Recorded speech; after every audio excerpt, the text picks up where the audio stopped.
Magandang gabi po sa inyong lahat. Tayo magbabalik ulit dito sa ating munting channel po. Ayan, mapag-usapan ulit ng coins. At hadlikain ay nabubulol na hadlikain natin ang mangulikta ng barya. Kaya ako tayo nandito nagbibigay ng kanilang mga presyo sa ating mga online selling. Ayan, magandang gabi po sa inyong lahat. Ang pag-usapan natin guys na barya ay pera po ng Pilipinas. Ayan. Ayan. Malabo ah. Malabo guys ah. Ayan, Lady Liberty po. 10 centavos po yan. Ayan, Lady Liberty. Ayan. Year 1944. Ayan. Year 1944. Commonwealth po kung tawagin nila. Ayan. Commonwealth. Ayan. Pera po ng Pilipinas. Ayan.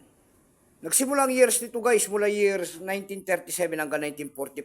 Ayan. Value niyan ay 10 centavos. Currency piso. 1857 hanggang 1967. Kung ano materialis ang ginamit sa baryenan, yan po ay silver. May bigat lamang itong 2 grams, may haba itong 17 mm. May kapal po naman itong 1.26 mm. Orientation ay medal alignment.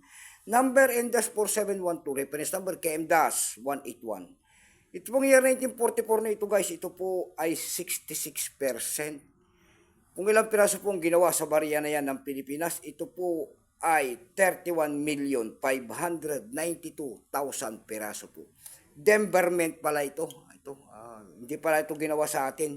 Pinagawa ng Pilipinas sa Denver. Ayan. May appraisal price na rin po yan doon sa ating lumistayan. Binigyan na po ng presyo ng ating mga kolektor. Ayan. Yung kanyang verify kung tawagin nila ay nagkakalagay ng 160 pesos. Yung kanyang extra pay naman po ay 170. Almost uncirculated, 220. Ang circulated po nito ay nagkakalagayan ng 260 pesos. Dako naman tayo sa kanyang price. Ayan.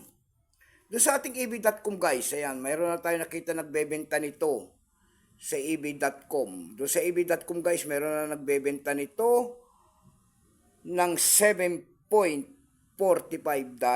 Ayan. Mayroon tayo nakita doon na napakakintab EU kung tawagin nila, binibenta niya ng $18.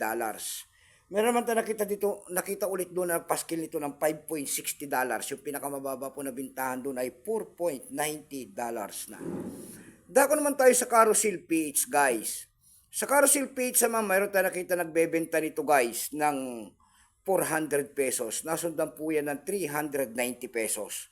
Meron naman doon 250 pesos and then 180 pesos yung pinakamababa na bintahan yan. Ayan, kasi silver. Kahit maliit, silver eh. Ayan, so hanggang dito na lamang po ang aking vlog. Ayan.